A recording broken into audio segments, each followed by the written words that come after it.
I made that by hand. I whispered my voice, barely rising above the music, playing from the speakers. Nora laughed loud and sharp. "Oh, we don't need your junk," she said, grabbing the cradle by its side rail. I didn't even have time to step forward. She dragged it across the front porch, bumping one corner against the step, and pulled it all the way to the curb. Then she left it there, right next to two overflowing garbage bins. My mouth opened, but no sound came. My hands, still sore from the final sanding, just hung limp at my sides. The guests' neighbors, co-workers, her mother's book club pretended not to notice. That was the worst part. The silence of polite people watching something ugly happen and choosing to do nothing. Nora turned around, smoothed her dress, and waved to a group standing near the punch bowl. "Sorry about that," she called out. "Some things just don't match the theme." They laughed. My son didn't. He didn't laugh. He didn't speak. He stood by the doorway, one hand in his pocket, one hand on his phone, eyes fixed on the floor. He didn't stop her. He didn't look at me. He just let it happen. The cradle sat crooked, half on the grass, half on the pavement. I remembered the curve of the base I carved after dinner, the wood I chose from a mill I used to visit with his father. Every line of it carried memory. And now, it was beside the trash. I turned and walked slowly to my car. No one stopped me. Not even Drew. The ride home was quiet. My palms still smelled like cedar oil. The cradle wouldn't fit in the back seat, not fully, so I left the trunk open and drove slowly. No one called. No one asked if I'd gotten home safe. The cradle stayed in my garage, still wrapped in the blanket I'd used to cushion it during the drive. I couldn't bring myself to look at it. Every time I passed it, I felt a heaviness in my chest, like I had left a piece of myself on that sidewalk with it. The next morning, my phone rang. Drew. For a second, my heart jumped. I thought maybe he'd say he was sorry. Maybe he'd ask if I got home okay. Maybe he'd mention the cradle. He didn't. "Hey, Mom." Quick thing he said. "We're short on a few items for the nursery. Nora really wants this wallpaper, some designer brand. It's kind of pricey, but you know her taste." He laughed lightly, like this was just another normal call. "It's about $4,200. Could you maybe help us out with that?" No apology. No mention of what happened yesterday. Just money. I pressed the phone tighter to my ear and stared at the cradle. My hand ached from where I'd bruised it, sanding the rocker rails too long the night before the party. I wanted to ask him if he'd seen what she did. If he thought it was okay. If he'd meant to stand there and say nothing while she shoved my work out to the trash like it was an old shoebox. But I didn't ask. I said yes. I opened my checkbook, wrote the amount clean and fast, no hesitation in my pen stroke. I didn't even fold a note into the envelope this time. I sealed it. Dropped it in the mailbox. Because that's what mothers do. They give, even when no one's asking how much it costs them. Even when no one says thank you. Later that night, I got a text from Nora with a heart emoji and a picture of the wallpaper sample. "So perfect," she wrote. "Can't wait to see it in the room." There was no mention of the cradle. But the next evening, I overheard something that told me exactly where I stood. It was late afternoon, and I'd stopped by to drop off a small bag of baby socks I'd knitted during the week. No one answered when I knocked, but the door was slightly ajar, so I stepped in and called out, "Hello?" No response. I heard Nora's voice coming from upstairs. She was on the phone pacing. I was about to call out again when I caught a few words and my body went still. "She's harmless," Nora said. "Let her help while it's still useful. After the baby, we'll set boundaries." She laughed, light dismissive. "I mean, she means well, but she's a lot. You know how moms can be." I stood in the entryway halfway to the stairs, my hand gripping the baby socks in my coat pocket. Harmless. That word echoed in my head like a slur. Not kind. Not helpful. Not generous. Just harmless. like I was a dull knife they'd keep in the drawer a little longer, as long as it served a purpose. I backed out of the house quietly, making sure the door didn't creak. The socks stayed in my pocket. In the car, I sat with the engine off and stared at the steering wheel, letting the weight of it settle in. They weren't just taking from me. They were timing me. Every check, every gift, every act of love, it all had an expiration date in their minds. I didn't cry. I just felt this strange sense of stillness, like something had finally clicked into place. Later that evening, I laid the socks on my kitchen table and looked at the cradle still sitting under its canvas cover in the garage. The text came in right before bed. "Hey, any chance you could help with the new glider chair? The one we want is a bit out of budget." No mention of the visit. No idea I'd heard a single word. I didn't respond. But I began to make a different kind of plan. I sent them $2,000 the following Monday. It was wired directly from my account. No questions asked, no note attached, just numbers moving from one screen to another. There was no thank you. No phone call, not even a voicemail. Just a text from Nora that afternoon, a heart emoji. I stared at it longer than I should have, waiting for something more to follow. Nothing came. A week later, I stopped by the house unannounced. I told myself it was just to drop off some homemade banana bread, but really, I wanted to see the nursery. Nora answered the door with a smile too tight to be real. "Oh, hi? You should have texted first," she said, stepping aside. I walked past her with the bread still warm in my hands. The nursery was down the hall, freshly painted, in soft ivory. Everything looked like a catalog. The crib stood in the center of the room, sleek, modern, expensive. I'd seen it online. It cost more than my first car. I set the banana bread on the counter. Then I told her I had an appointment and left. Driving home, I kept my hands steady on the wheel, even though they wanted to shake. She hadn't set it to be cruel. That was the worst part. It hadn't even crossed her mind that it might matter. It was never about the crib. It was about how easy it was for them to erase me from the picture. The next day, Drew called again. This time it was about hospital bills. The call came just after sunrise. Drew's voice was tight, rushed. "Mom, it's urgent." The hospital bills came in. "The insurance didn't cover everything. We're short. We really need help." He didn't pause, didn't ask how I was. "They won't release some of the postpartum care items until we pay. It's just one of those things." I listened, silent. My coffee had gone cold beside me. How much I asked, though I already knew I'd say yes. He hesitated, like it pained him to say it out loud. 6,000. After we hung up, I sat down at my desk and opened the banking app. My balance, $6.1324. That was everything, all of it. My cushion, my emergency fund, the last thread of safety I had wrapped around my future.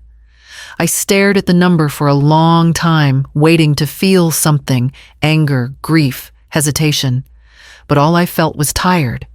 I clicked, transfer, $6,000. Gone in under 30 seconds. 10 minutes later, my phone buzzed. "Thanks, Mom."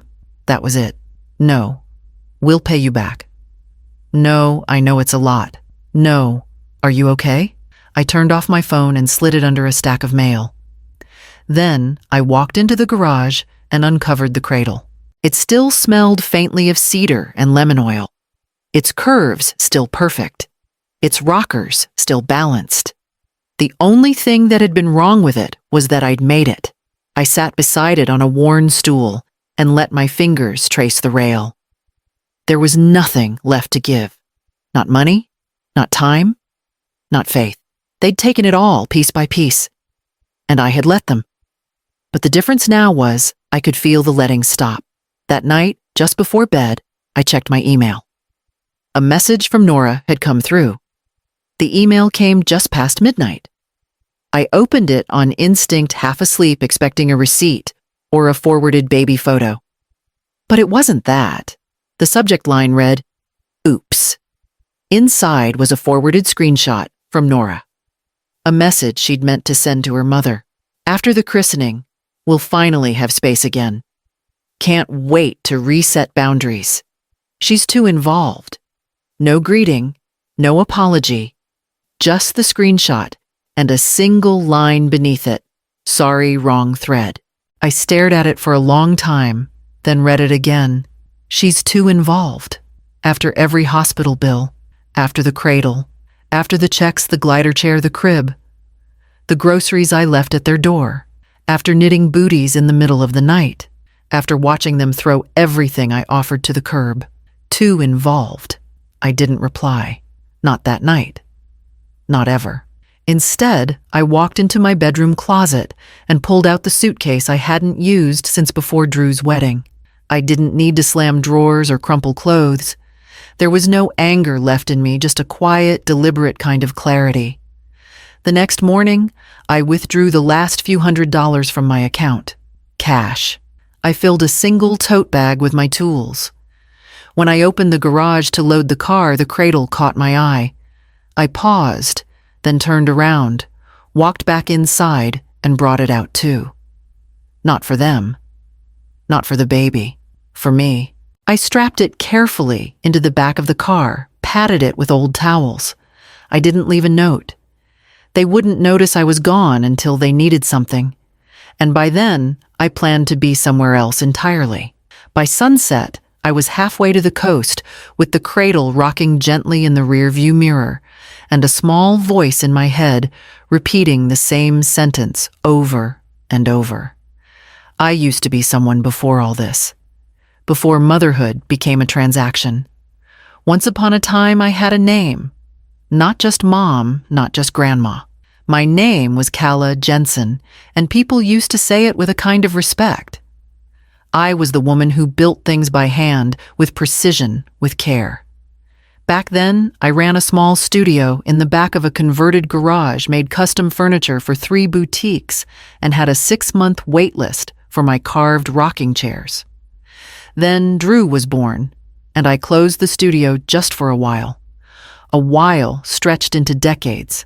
But now, with the coast air in my lungs and silence around me for the first time in years, I could hear that old version of myself knocking on the door.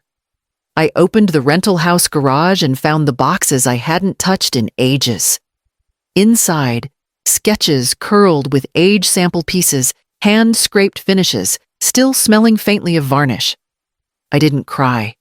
I didn't ache. I rolled up my sleeves. By mid-afternoon, I had a full workbench set up. And by nightfall, I had sanded down the cradle's arms until they gleamed again. The next morning, I called Leslie. She ran a reclaimed furniture shop about 20 minutes from here, used to buy drawer pulls from me back in the day. She answered on the second ring. Calla. Oh my God, are you okay? I laughed softly. Actually, I think I am. A pause. Then, what do you need? I think I'm ready to come back, I told her. She didn't hesitate. Then, come by tomorrow. Bring whatever you've got. I hung up and looked around the little garage that had once felt like a coffin, and now felt like a rebirth. I wasn't coming back as someone's mother or someone's wallet or a placeholder for gratitude they never intended to give. I was coming back as myself. I spent the rest of the evening drawing out new templates, hands, steady heart, quiet.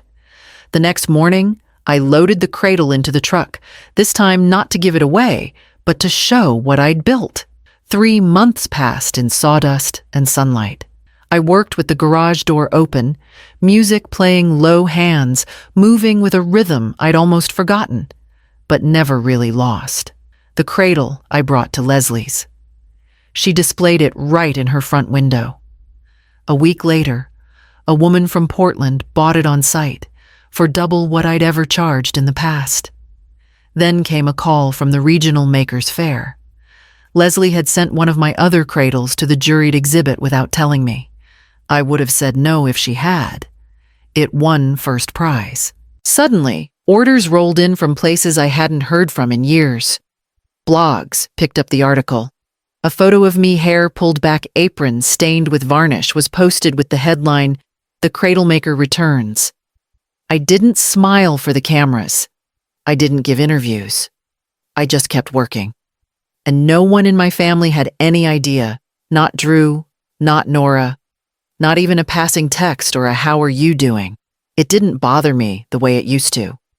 My name was mine again. My work was mine again. My time, every hour I gave to the grain and the groove and the finish, wasn't filtered through guilt or expectation. I was no longer a helper or a handout. I was Calla Jensen, artist, builder, business owner. Leslie offered me a permanent corner of her showroom. My workbench got an upgrade. She even asked if I'd consider teaching a weekly class. And for the first time in a long while, I didn't hesitate. I said yes. That night as I locked up, I saw a couple standing outside admiring one of my pieces through the glass. "I wonder who made that," the woman whispered. I smiled and walked past them unnoticed. Let them wonder. Let the world keep moving. I wasn't trying to be seen anymore. But I wasn't hiding either. 2 days later, I heard tires on gravel. Then a knock on my studio door. The knock was too familiar. Light, hesitant, like someone unsure if they still had permission to be there. I wiped my hands on a cloth and opened the studio door. Drew stood on the other side, thinner than I remembered. Hair a little unkempt, eyes rimmed red. Behind him, his car idled, crooked on the gravel. "Mom," he said, voice rough, "can we talk?" I stepped aside without saying a word. He walked in slowly, looking around, like he barely recognized the space. Maybe he didn't. "This is yours," he asked. I nodded. Every piece. He ran his hand along the edge of a cradle, waiting for pickup. "I didn't know you were doing all this again." I stayed quiet. He looked down at his shoes. "The mortgage is behind. Nora's been out of work. The baby's been sick, and the bills are just stacking. We really need help." There it was. Not an apology. Not even a moment of reflection. Just a request. He looked up. "Could you, just this once," I stared at him. My son. The boy I raised, the man who had stood silent while his wife humiliated me. The same man who never once asked how I was doing after I left. "I'm not your lifeline anymore, Drew," I said evenly. His face crumpled. "So you're just going to let us fall apart?" I shook my head. "You already did that. I just stopped trying to cushion the landing." His voice sharpened. "You're choosing money over your family." I looked at him for a long moment. Then I smiled, soft and sad. "No," I said. "I'm choosing peace over disrespect." He stared at me, stunned, waiting for me to change my mind. I didn't. Eventually, he walked out. Didn't slam the door, just left quiet. I stood there for a moment, letting the stillness settle back in. Then I turned back to my workbench and picked up the chisel. The photo arrived on a Wednesday. Leslie forwarded it from a boutique in Manhattan. There, in the center of a street-facing window on Madison Avenue, stood one of my cradles, arched back, curved legs, soft maple grain glowing beneath the light. Next to it, etched into a brushed brass plaque, were the words, "Designed by Calla Jensen," handcrafted with story. I stared at it for a long time, not because I couldn't believe it, but because I finally could. That cradle had never been trash.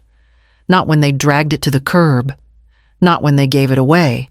Not when they laughed at me like I was a sentimental fool with nothing real to offer. It was never junk. It just wasn't for them. I sat on the porch with my coffee, watching the morning mist lift off the coastline. My hands ached from sanding a large commission the night before, but I didn't mind. The ache meant I was still making, still moving, still here. The piece I'd chosen wasn't always loud. It didn't come in grand victories or public recognition. Sometimes it came in quiet mornings like this hot coffee ocean air, and the knowledge that I no longer lived my life on anyone else's terms. I had lost a son. Or maybe I had just stopped pretending I hadn't already been lost to him. But in the silence he left behind, I found someone else.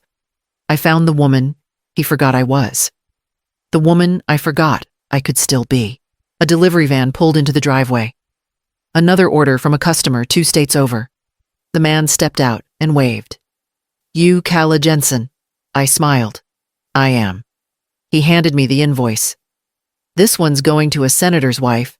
I signed without hesitation. Then I walked back into the workshop, rolled up my sleeves, and got back to work.